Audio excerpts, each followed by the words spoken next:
राज्याचे कृषी मंत्री माणिकराव कोकाटे हे सभागृहात पत्ते खेळतानाचा व्हिडिओ प्रचंड व्हायरल झाला आणि अनेक आरोप प्रत्यारोप त्यांच्यावर झाले।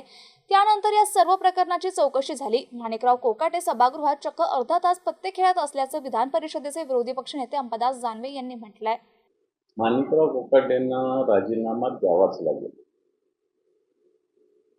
कारण आता याची चौकशी झाली माझ्या माहितीप्रमाणे आणि या चौकशीत माणिकराव कोकाटे चांगले अर्धा तास सभागृहात रमी खेळत होत्याचं स्पष्ट झालेलं आहे। अजून तो रिपोर्ट बाहेर आलेला नाही, पण जी माहिती आम्ही घेतली त्याच्यातून स्पष्ट होत आहे। आणि जो व्यक्ती विधिमंडळात रमी खेळतो त्याच्या संवेदनशीलतेचं मला असं वाटतं काय त्याला शब्द वापरता येणार नाही अशा पद्धतीनं असंवेदनशीलता त्यांची आहे। आणि आताच्या घडीला शेतकऱ्यांची परिस्थिती ज्या पद्धतीने आहे त्या काळात या खात्याचा मंत्री संवेदनशील असला पाहिजे आणि सातत्यानं वेगवेगळे वक्तव्य त्यांनी केलेले आहे।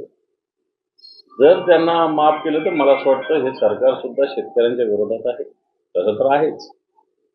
हे सरकार ज्या पद्धतीनं छावा संघटनेच्या कार्यकर्त्यांना मारहाण झाली याचा सुद्धा समर्थक आहे, असंच याच्यात म्हणावं लागेल। त्यामुळे माणिकराव कोकाटेंनी राजीनामा दिला पाहिजे किंवा त्यांचा राजीनामा घेतला पाहिजे। ते सरकार साधन सुचिता खेळा रमी मी तर म्हणतो याच्यानंतर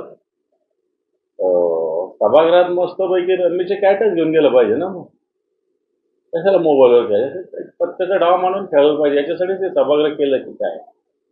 म्हणून निश्चित जनतेच्या मनात रोष आहे, त्याचा जर अंदाज या लोकांना नसेल त्याचे परिणाम त्यांना भोगावे लागतात।